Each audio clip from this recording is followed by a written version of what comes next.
എറണാകുളം അങ്കമാലിയിൽ ആനയുടെ ചവിട്ടേറ്റ് പാപ്പാൻ മരിച്ചു. ഒരാൾക്ക് പരിക്കേറ്റു. കിടങ്ങൂർ മഹാവിഷ്ണു ക്ഷേത്രത്തിലാണ് സംഭവമുണ്ടായത്. ആനയെ തളക്കാനുള്ള ശ്രമം തുടരുകയാണ്.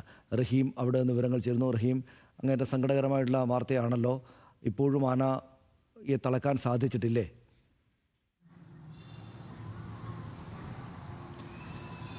സനീഷ്, ഇന്ന് രാവിലെയോടുകൂടിയാണ് ഈ ഒരു സംഭവം ഉണ്ടായത് എന്നുള്ളതാണ്.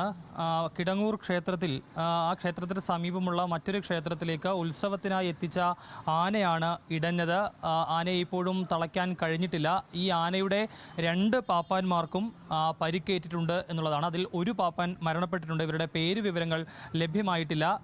ഈ ആനയെ എത്തിച്ച, അതായത് ആനയെ നിർത്തിയിരുന്ന സ്ഥലത്തിന് സമീപത്തുണ്ടായിരുന്ന സാധനങ്ങളൊക്കെ തന്നെയും ആന നശിപ്പിച്ചിട്ടുണ്ട്. അതായത് ഒരു വാഹനത്തിൽ ജനറേറ്റർ കൊണ്ടുവന്ന് വെച്ചിട്ടുണ്ടായിരുന്നു. ആ ജനറേറ്റർ തള്ളിമറിച്ച രീതിയിലാണ്. സമീപത്തുള്ള സ്ഥലങ്ങളിലൊക്കെയും ആന കയറിയിറങ്ങി നശിപ്പിച്ചിട്ടുണ്ട്. ഇപ്പോഴും ആനയെ തളയ്ക്കാൻ കഴിഞ്ഞിട്ടില്ല എന്നുള്ളതാണ് നമുക്ക് അവിടെ നിന്ന് ലഭ്യമാകുന്ന വിവരം. ആനയെ തളയ്ക്കാനുള്ള നടപടികൾ ആരംഭിച്ചിട്ടുണ്ട്.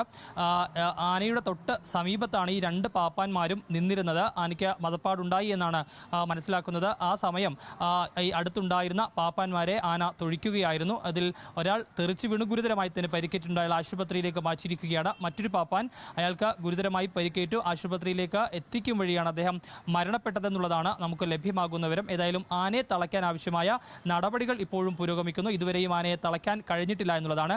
ആ സമീപത്ത് വലിയ രീതിയിൽ ആളുകൾ ഇല്ലാതിരുന്നത് വലിയൊരു പ്രശ്നങ്ങളിലേക്ക് പോകാതെ നമുക്ക് രക്ഷപ്പെടാൻ സാധിച്ചു എന്നുള്ളതും വലിയ കാര്യം തന്നെ. ഏതായാലും ആനയെ തളയ്ക്കാൻ കഴിഞ്ഞിട്ടില്ല എന്നുള്ളത് ഇപ്പോഴും നമുക്കൊരു ആശങ്കയുണ്ട്. ആനയെ തളയ്ക്കാൻ ആവശ്യമായ നടപടികൾ പുരോഗമിക്കുകയാണ് സനീഷ്. ശരി. നന്ദി റഹീം. വിവരങ്ങൾക്ക് എന്തായാലും ആനയെ തളയ്ക്കാൻ ശ്രമിക്കുകയാണ്. ആന ഇപ്പോഴും പിടിയിലല്ല എന്നുള്ളത് കൊണ്ട് ചെറിയ ആശങ്കയുണ്ടെങ്കിലും അവിടെ പോലീസും മറ്റ് സംവിധാനങ്ങളും ഒക്കെ ഉണ്ട്. സങ്കടകരമായ കാര്യം, പാപ്പാൻ മരിച്ചു. 2ാം പാപ്പാൻ പരിക്കേറ്റ് ചികിത്സയിലുമാണ്.